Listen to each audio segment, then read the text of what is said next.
Olá, você engravidou, está insegura com o que pode ou não pode comer?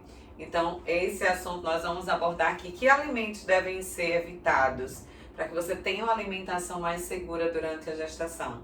Então, para abordar esse assunto, eu estou aqui com a nutricionista Leide, que vai começar agora a falar para você e te orientar, né, para que você tenha uma alimentação segura durante a sua gestação. Então, Leide, fica à vontade.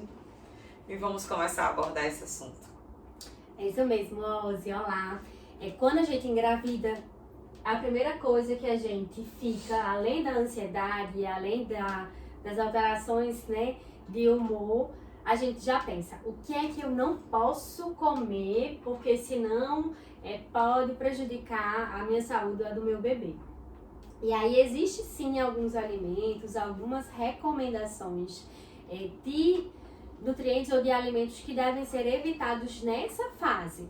E aí a gente vai explicar, né, todos eles agora. E existem também muitos mitos, né? E a gente escuta as pessoas falarem muitas coisas. Então, quando você está grávida, o que não falta é pessoas para virem dizer: ah, come isso, não pode fazer isso, não pode comer aquilo. Então, por favor, Leide, nos ajude com esse assunto. Vamos lá.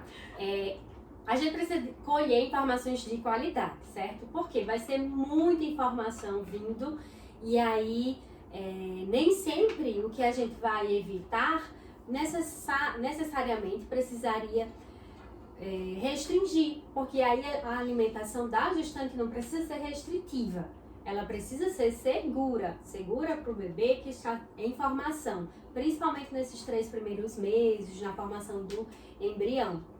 Então, existe sim a necessidade de restringir alguns alimentos, mas não sai restringindo tudo por aí, porque a alimentação com poucos nutrientes é uma alimentação que pode levar ao retardo do crescimento intrauterino, a um bebê de baixo peso ao nascer, então é importante ter cautela. Um dos primeiros alimentos que eu vou falar aqui, e na verdade é um nutriente, é a cafeína. Então, a cafeína, ela realmente é um nutriente que a gente deve evitar. Onde é que tem cafeína? Você pensa logo no café. No cafezinho. Exatamente. Eu fui muito questionada eu tomava café, né? No primeiro trimestre não consegui pelos enjoos. Mas no segundo eu voltei e tomava uma xícara pequena de café e muitas pessoas, até hoje na verdade, questionam: você toma café? Então explica pra gente aí essa cafeína. Isso. A cafeína ela está presente no cafezinho, mas não somente nele, como também em outros alimentos, como no chá mate, no chá preto, nos refrigerantes à base de cola e também nos chocolates. Não necessariamente você precisa excluir todos eles, mas aqueles que têm quantidades aumentadas de cafeína, como o café, os refrigerantes à base de cola e os chás. O chocolate, de forma esporádica, você pode consumir. Claro que como é um alimento que também tem açúcar e gordura, não é para estar comendo de forma exagerada. Mas qual é o problema, então, da cafeína?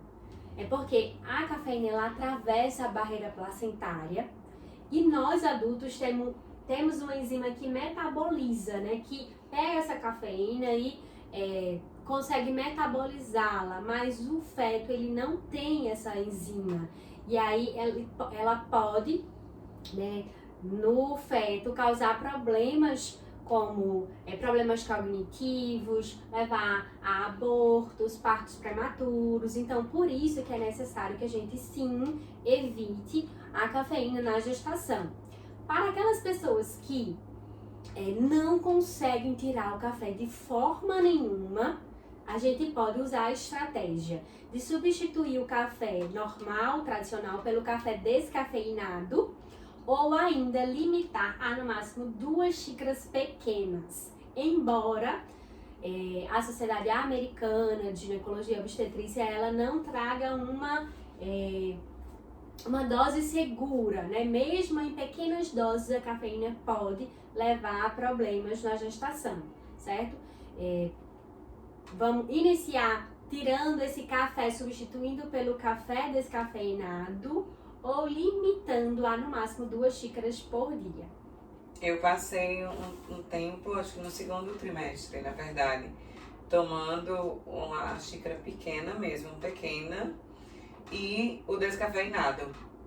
No início, porque a gente que tem um paladar que toma café todos os dias, né? E tem aquela coisa, eu só acordo depois do café, porque eu era Sim. muito. Eu amo café assim, tomo todos os dias.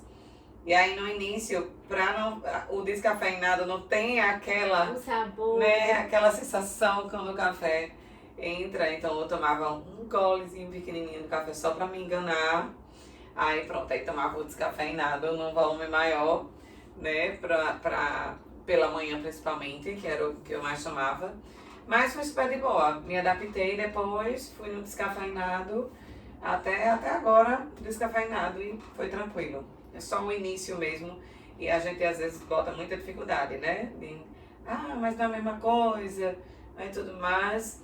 Diante dos riscos que acontecem desde o primeiro trimestre, né? Até o último, o ideal é que a gente realmente ou tire ou substitua o café. E aí existe a questão de substituir pelo quê? Então, muitas vezes a gente, como o café é uma bebida quente, a gente substitui o café pelo chá. E aí tem outro mito que a gente precisa abordar, que na verdade os chás, eles não têm a gente não tem uma segurança para o seu uso. Da mesma forma que o café, a gente não tem uma segurança na dose de utilizar, nos chás existe também essa falta de estudos. E aí, pela falta de estudos, a gente peca pelo excesso, certo? Então, alguns chás, eles têm sim evidências de serem abortivos. Outras espécies podem reduzir o líquido amniótico, levar ao trabalho de parto prematuro. Então, o que a gente faz na gestação é não recomendar os chás nem um outro fitoterápico, certo? Na lactação é diferente, certo? Na lactação, esses chás claros, a camomila, erva doce, eles até podem ser utilizados para melhorar as cólicas nas crianças. A mãe lactante, na amamentação, isso, pode tomar, e aí tem estudos que falam sobre a redução de cólicas. Porém, na gestação, o seu uso não é seguro. Inclusive, esses que eu citei, camomila, erva doce, que parecem inofensivos, né? Eles podem reduzir o líquido amniótico, eles podem levar a um parto prematuro. Então, é importante evitar. E principalmente tem muita gente que é meio que viciada em chá verde, né? E para emagrecer, e aí tá na gestação com um peso mais acima, então de forma alguma. Isso, evitar, de forma alguma. Qual é o chá que a gente recomenda na gestação? O chá de fruta, certo? Chá de fruta e o chá de gengibre. O chá de gengibre, ele tem esse potencial, esse efeito benéfico de aliviar os enjoos, as náuseas, né, o vômito. E o chá de fruta é um chá seguro, né, um chá de maçã, um chá de abacaxi. O problema, Ozzy, dos chás de frutas é que quando a gente for comprar um chá industrializado, a gente precisa olhar na lista de ingredientes. Porque às vezes a capa, né, a embalagem, ela diz que é um chá de maçã. Mas quando você olha os ingredientes, é um chá que tem maçã, Camellia sinensis, que é o chá verde, hibiscus, né? Então, existe todas essas outras ervas. Então, precisa ser, se for um industrializado, precisa ser uma marca que tenha apenas fruta na composição. A canela, como a gente coloca numa pequena quantidade, ela não tem problema, não tem efeitos negativos. E ela até é usada para o diabetes gestacional, para melhorar o controle da glicemia. Mas essas outras ervas é que a gente não pode utilizar, a gente deve evitar. Eu já cheguei num chá, por exemplo, num café, para tomar um café com uma amiga, e aí, sem tomar café, né? Eu pedi um chá de frutas vermelhas. E aí, nas frutas vermelhas, tinha o hibisco. Isso. E quando eu pedi que chegou, aí quais são as frutas que tem no chá? Aí quando ela falou, eu digo, esquece então. tiro e bisca. Então é sempre realmente importante fazer essa checagem aonde a gente chegar. Isso. Claro que a praticidade do sachê, né, ela é sempre a escolha. Vou comprar uma caixinha de chá, consigo levar para todo lugar, mas quando for comprar qualquer produto industrializado, é importante que a gente veja o que é que a gente está comprando ali e evitar essas misturas. Às vezes também tem embalagens, tem produtos que são mix de chás para emagrecer, mix de chá para dormir, né? E a gestante nesse primeiro trimestre tem essa insônia. Às vezes no primeiro, às vezes no terceiro trimestre, pode ocorrer os distúrbios do sono, ou sono excessivo, ou a insônia. E aí pega por peca nessa escolha desses alimentos. Vem um mix de chá, a gente sempre pensa que chá é algo saudável, e de fato mas nem tudo que é saudável é adequado e deve ser usado em todas as fases da vida. Então eu acredito que esse é o ponto que a gente tem que abordar e desmistificar. Não é que um alimento é saudável ou não saudável, é que ele deve ser adequado para cada fase. E de fato, as ervas e os fitoterápicos não são seguros na gestação. Então, ótimo. Fica essa dica para vocês aí, né? Quando for ao supermercado para escolher o seu chazinho, não esquece de ler, né? Para saber o que tem no chá. E qualquer dúvida, deixa no Instagram da nutricionista, da Leide, tá aqui na descrição do vídeo o Instagram dela. Já deixa lá, Leide, isso aqui eu posso, que ela te responde. Respondo tudo, certo? Manda a foto do produto. E é isso, é um exercício de ler o que é que a gente está comprando, certo? A indústria alimentícia, ela consegue, às vezes, com a propaganda, né, causar um efeito de que é um alimento integral ou é um alimento saudável, mas a gente precisa saber o que é que tem ali na composição. Outro alimento, né, ou outro grupo de alimentos que a gente precisa abordar na gestação diz respeito aos alimentos crus. Já recebeu essa orientação de que evitar crus, evitar comer fora, como foi? Então, eu já não sou, por exemplo, tem muita gente que gosta muito de sushi e tudo. Eu não sou essa pessoa. Então, o cru pra mim não foi um problema, porque eu já não consumo normalmente. Mas, quando eu fui fazer o acompanhamento com a nutricionista, ela já indicou logo de cara que evitasse os crus, para evitar a infecção, né? Então, pra mim não foi tranquilo, porque eu já não consumia. Carpaccio, essas coisas, nada dessas coisas cruas eu gosto. Exatamente. Então, durante a gestação, lá naquela bateria de exames que se faz, tem a pesquisa da imunidade para toxoplasmose, certo? Então, a gente faz o exame, colhe sangue para ver se você é imune ou não à toxoplasmose. Você colhe lá o IgG. E aí, em caso das mulheres, das gestantes que não têm imunidade, ou seja, nunca tiveram essa doença, ela pode ser transmitida pelos alimentos crus, pelas carnes cruas, né? Na verdade, pelos alimentos de origem animal, as carnes, o leite, ovo. Então, a gente sempre recomenda que, se você não é imune à doença, evite comer o carpaccio, carnes cruas ou mal passadas, leite, sempre prefira o leite pasteurizado, e ovos também sempre mexidos ou bem cozidos, nunca ovos do tipo pochê, que são aqueles que tem a gema bem mole. Não, isso. Já não gosto. Não gosto de carne mal passada, então foi mais tranquilo por isso. Foi bem tranquilo. E aí o sushi, o que acontece? O sushi, ele não vai ser contaminado pela toxoplasmose, certo? Porém, como existe uma grande manipulação de alimentos, né? É um alimento muito manipulado, então a gente não sabe se aquele manipulador de alimentos, se aqueles funcionários daquele restaurante lavaram bem as mãos, fizeram um bom asseio, né? Se eles seguiram as normas de boas práticas de manipulação, a gente também estende essa recomendação, né? para qualquer tipo de alimento cru, certo? Então, salada crua, se for num restaurante que você confia, que você conhece, que você sabe que lá existe sim um controle higiênico sanitário, que eles fazem a higienização dos folhosos com hipoclorito de sódio, que eles lavam bem as mãos, que existe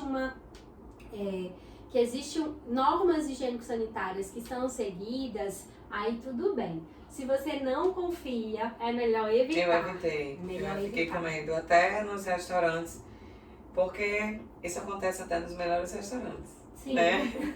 Então eu evitei até a questão das saladas cruas, eu ficava com receio. Comia só em casa. Então, principalmente na fase inicial, acho que até o segundo tri, eu fiquei bem receosa com isso. Depois eu meio que descansei um pouco mais, mas no início principalmente fui bem restrita com relação à comida na rua, de uma forma geral. Mas essa preocupação ela também tem que ser dentro de casa, né? Então se a gente compra as nossas folhas, os nossos legumes, as nossas frutas e a gente vai comer cru, a gente precisa também higienizá-los adequadamente. Em casa, como é que a gente recomenda essa higienização? De forma simples, você vai lavar em água, não precisa passar esponja com sabão, certo? Não existe essa recomendação de passar sabão nos folhosos, nos vegetais, nas frutas. Você vai só lavar em água e depois vai colocar de molho. Para cada litro de água, coloca 10 gotas de hipoclorito de sódio. O hipoclorito de sódio ele é o componente, por exemplo, que a gente tem nas águas sanitárias. Então você pode ou comprar o hipoclorito, ou pegar na unidade básica próximo da sua casa, ou, não encontrei, olhar se a sua água sanitária, ela pode ser utilizada para higienização de vegetais. E aí quem vai dizer é o rótulo do produto. Então, mais uma vez, a gente tem que ler o rótulo dos nossos produtos industrializados. Lá vai estar descrito se o único componente que tem é hipoclorito de sódio ativo, e eu vou ler se tem a recomendação do fabricante para higienização de vegetais. No caso da água sanitária, em geral, a gente recomenda uma colher de sopa para cada 1 ou 2 litros de água. Deixo de molho uns 15 minutos e aí depois lavo novamente em água corrente e aí sim eu posso utilizar com segurança, sabendo que ali eu já consegui eliminar grande parte dos vírus, dos esporos, das bactérias que poderiam causar alguma infecção intestinal. Ótimo. Ótima informação. Eu comprava até no supermercado, eu esqueci o nome que tem, uns são grandes, assim, que já vende, já na seção de hortifrutis, né? Então já vende lá para fazer essa limpeza, eu já comprava ele. Eu não lembro, tem um nomezinho. Mas ele deve ter a marca deve ter colocado o nome de um produto, mas o composto é o hipoclorito de sódio. Então, ótimo.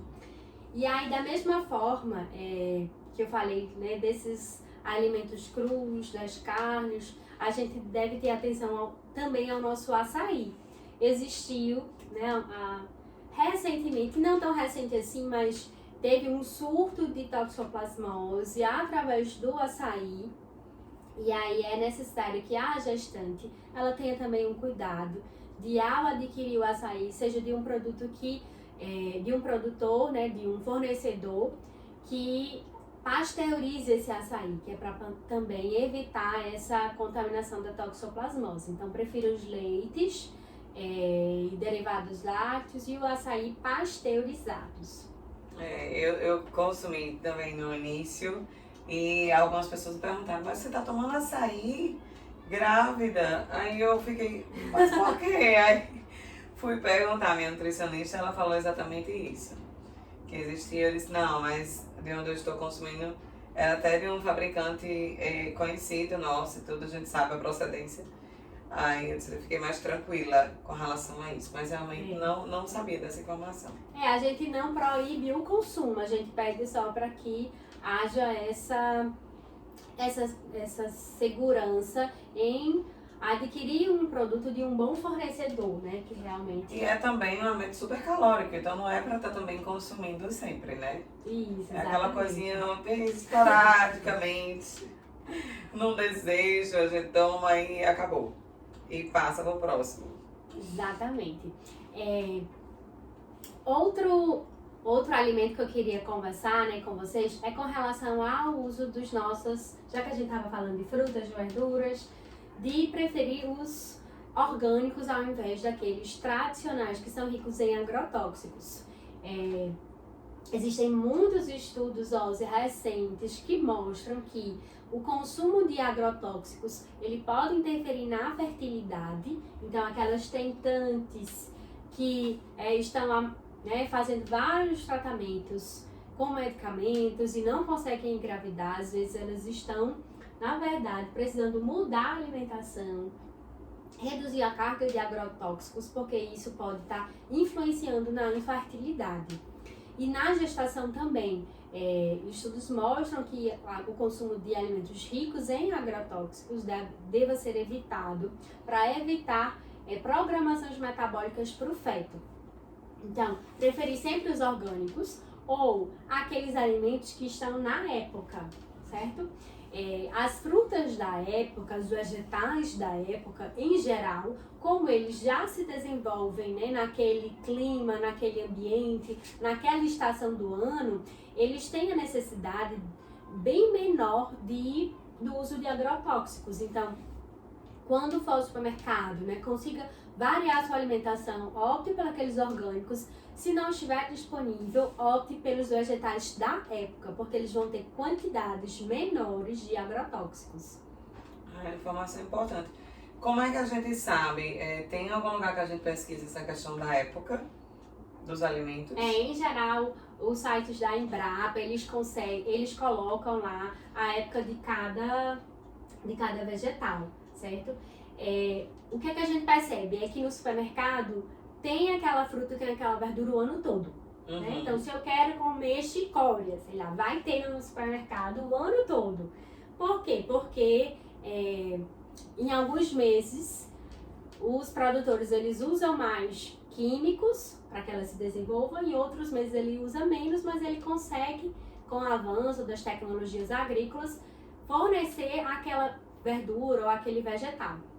Porém, sabendo escolher o da época, eu vou ter essa vantagem. Além de serem nutricionalmente mais saborosos e saudáveis, eles vão ter mais nutrientes e vão ter um sabor melhor. Se você comer manga, né? Aqui do nosso Nordeste. Nossa região. Se você comer manga, na época de manga, ela é muito mais doce, muito mais saborosa que se você for comer uma manga em junho, por exemplo, que não é a época. É verdade. Porque as frutas a gente consegue acompanhar melhor, né? Dependendo de região para região, né? Só que aí você falando de uma forma geral, eu fiquei pensando em como é que a gente vai... Isso, em geral, o site da Embrapa, ele consegue, ele tem essas informações, tem PDFs lá, tem materiais que informam a melhor época de cultivo e de colheita dos vegetais, dos folhosos. Ótima dica, viu? Essa daí gostei demais. E aí, vamos falar da água. Água. Água não tem contraindicação. Água pode? Água não tem contraindicação, certo? Depende. Tudo depende. Tudo depende. Água natural, água potável, água normal, tradicional, claro que não tem contraindicação. Embora reforce a necessidade de consumir uma água de qualidade, né? Uma água potável, uma água fervida, uma água mineral. Mas a água com gás, Onze, ela é prejudicial. A gente se preocupa muito com a saúde da nossa pele durante a gestação, a gente usa os cremes para evitar as estrias, né, na barriga, mas a gente esquece, por exemplo, de se preocupar com a celulite. E aí o gás carbônico que é utilizado lá na água com gás, ele pode gerar um processo inflamatório e aumentar a celulite que já existe ou só isso! Ou até para algumas gestantes que não tinham, com mulher que não tinha celulite, esse é um dos motivos para o aparecimento. Então é algo que a gente, né? Vou no restaurante, vou evitar a cafeína, e eu sei que o refrigerante à base de cola tem muita cafeína, mas aí eu troco por uma água com gás. Cuidado! Eu faço isso, viu? Água com gás e limão. Mas é esporadicamente, então esporadicamente pode, né? Esporadicamente. Mas tem gente que tem realmente o hábito de tomar água com gás todos os dias. Então aí é onde mora o perigo, né? Nesse consumo exagerado da água com gás, não é isso mesmo? Sempre a gente tem que pautar pelo equilíbrio, né? Variedade e equilíbrio. Se você troca a água normal, né, pela água com gás, então já é um consumo excessivo. Aí sim é prejudicial e precisa mudar esse hábito, né? Vamos tomar água de verdade, deixar essa água com gás, gelo e limão, né? Para aquele evento, para aquela situação específica. Outra coisa que sempre me perguntam, eu gosto muito de fígado, né? De consumir fígado. E aí sempre tem alguém que pergunta, mas fígado pode? No meu direct, né? No Instagram. E eu queria que você falasse um pouco sobre isso, esse consumo do fígado durante a gestação. Pode ou não pode? Vamos lá. O fígado é um alimento riquíssimo em nutrientes, mas ele também é um alimento rico em toxinas. Por quê? Porque o fígado é um órgão de depuração. É lá que a gente consegue metabolizar tudo de bom e tudo de ruim que entra no nosso corpo. Da mesma forma, o fígado de galinha, o fígado de boi, ele também funciona como um órgão de depuração. Então, da mesma forma, Ozzy, que o seu fígado, né, que você ama, ele vai ter grandes concentrações, né, de proteínas, vitaminas e minerais, ele também tem toxinas. Então, esse consumo ele deve ser limitado, certo? A gente recomenda que aquelas pessoas que têm uma anemia grave, que têm uma anemia de difícil controle, que já está usando altas doses de medicamento e que tem um baixo consumo de proteínas de alto valor biológico, por exemplo, aquela que não come muita carne, que não gosta de frango, que não gosta de peixe, e aí só come geralmente ovo, ou às vezes até os embutidos. Então, para essas pessoas em específico, a gente recomenda aumentar esse consumo de fígado, né? Porque os efeitos negativos das toxinas que estão ali ainda são menores do que os efeitos negativos de uma anemia não controlada, não tratada na gestação. Mas se você é uma pessoa que come boas fontes de proteínas e apenas gosta do sabor do fígado, então consuma de forma moderada, né? Sem exageros. Tudo é equilíbrio, né? Tudo é equilíbrio. Tudo é equilíbrio. Não, então tá tudo certo. Que eu amo fígado acebolado, sempre que eu vou na casa da minha mãe, tem aquele, ela já prepara pra mim. Então também não é uma coisa assim de comer todos os dias, toda semana. É uma coisa mais esporádica também, então... E o fígado da nossa mãe é o melhor. É sempre. E agora...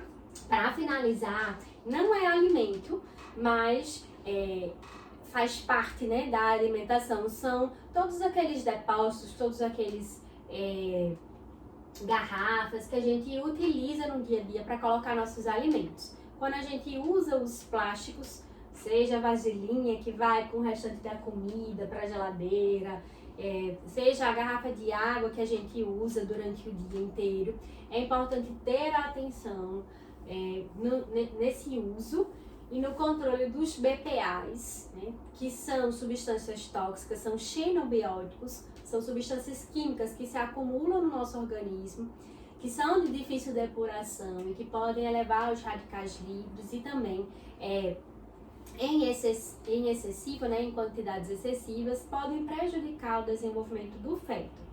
Então, a recomendação é o seguinte: usei o plástico, evitar colocar em extremos de temperaturas, evitar colocar coisas muito geladas ou muito quentes, principalmente altas temperaturas, né, temperaturas quentes, porque vai fazer com que aquelas substâncias do plástico se desprenda devido ao calor e ela migre para o alimento. Então, no micro-ondas, por exemplo. Isso, então evitar esquentar a comida em vasilha de plástico no micro-ondas. Coloca já no prato e esquenta no prato. Coloca no prato. E evitar guardar a comida quente dentro de uma vasilha de plástico, né?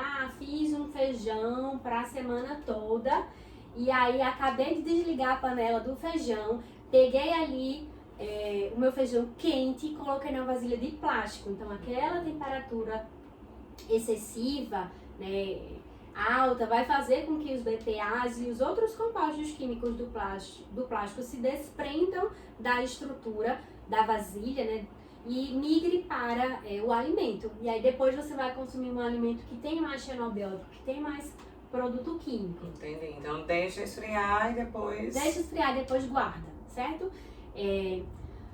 Outro alerta que eu faço é com relação às garrafinhas de água, certo? Então, não é que você precise trocar todas as suas garrafas e trocar todos os seus utensílios de casa por vidro. É mais benéfico? É, certo? Mas nem sempre é prático a gente tá saindo com a garrafinha de vidro, por exemplo. Mas evitar deixar, sabe aquela garrafa de água esquecida no carro? Uhum. Saí pra minha consulta, levei minha garrafinha de água, que eu não saio sem ela, mas eu esqueci dentro do carro e ficou ali abafado, o carro levando sol, aquecendo.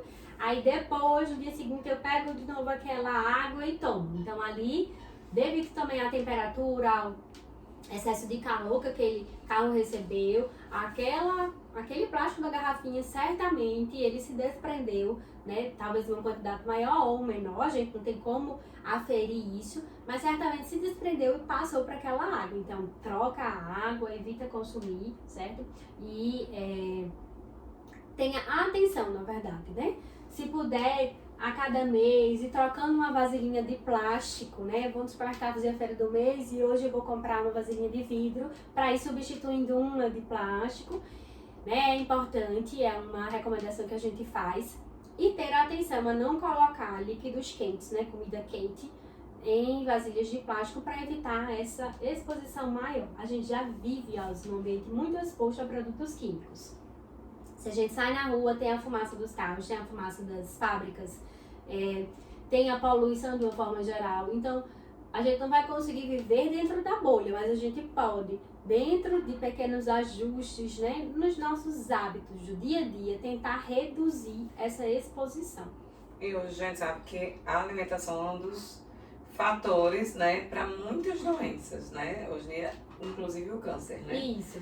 Então, tudo que a gente realmente conseguir ir mudando um pouco o hábito, né, aos poucos, como ela fala, não precisa ser de forma exagerada, mas aos pouquinhos a gente for adquirindo aquele hábito, né, essa informação que você deu, eu já vou começar a fazer aqui, porque eu realmente uso muito a questão do plástico, e eu congelo tudo, e essa questão do quente eu faço isso, viu? Você tava falando aí, eu aqui pensando, eita, tô toda errada. Já tô até vendo ela tirando o negócio do congelador e botando pra esquentar no micro-ondas. Bota pra esquentar, pega o feijão e bota o quente, deixa esfriando nas vasilhinhas em cima da bancada. Quando esfria eu boto na geladeira, mas enfim, deixar esfriar na panela mesmo, né? E agora então são detalhes, né? Dicas que a gente vai inserindo no nosso dia a dia que vai fazer diferença. Na verdade, o ideal, hoje, não é nem deixar esfriando, que também facilita a proliferação dos micro-organismos, certo? Então, o ideal é você resfriar de forma mais rápida. Então, esquentou, vai tirar, ou preparou, né?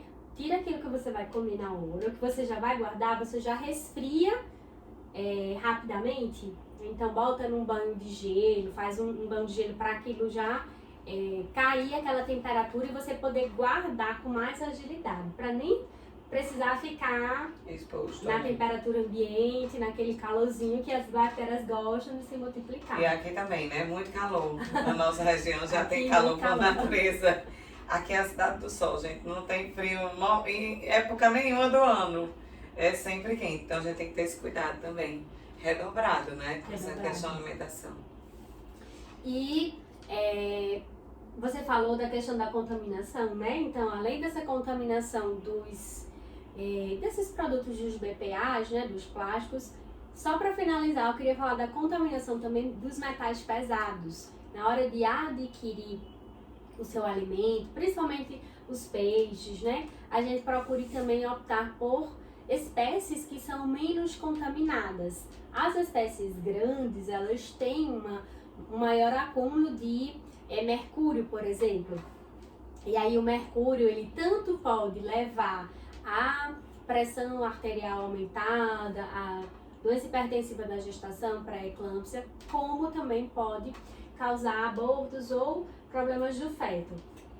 Mas falando do mercúrio, tem outros metais tóxicos que a gente precisa evitar. Então opte por espécies menores, certo? A sardinha, por exemplo, é uma espécie, como ela é pequena, ela tem uma menor quantidade de metais tóxicos ali, certo? Então opte por peixes de menor porte, porque eles vão ter, né, os mesmos nutrientes, as mesmas quantidades de proteína que os peixes de maior porte, mas eles vão ter uma menor contaminação por esses metais pesados.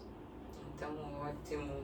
Finalizamos os alimentos que devem ser evitados. Então, está aí o que a gente falou até agora, para você já deixar anotado. E evitar, a gente vive sem, a gente vai ser uma época, né? Vai ser uma fase, a gestação, que requer cuidados.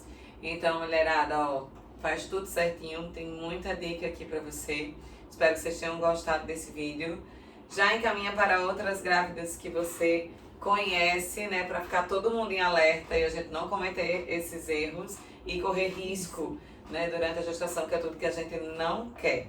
A alimentação, ela precisa ser saudável, saborosa, mas segura, né? Segura para a mãe, segura para o bebê.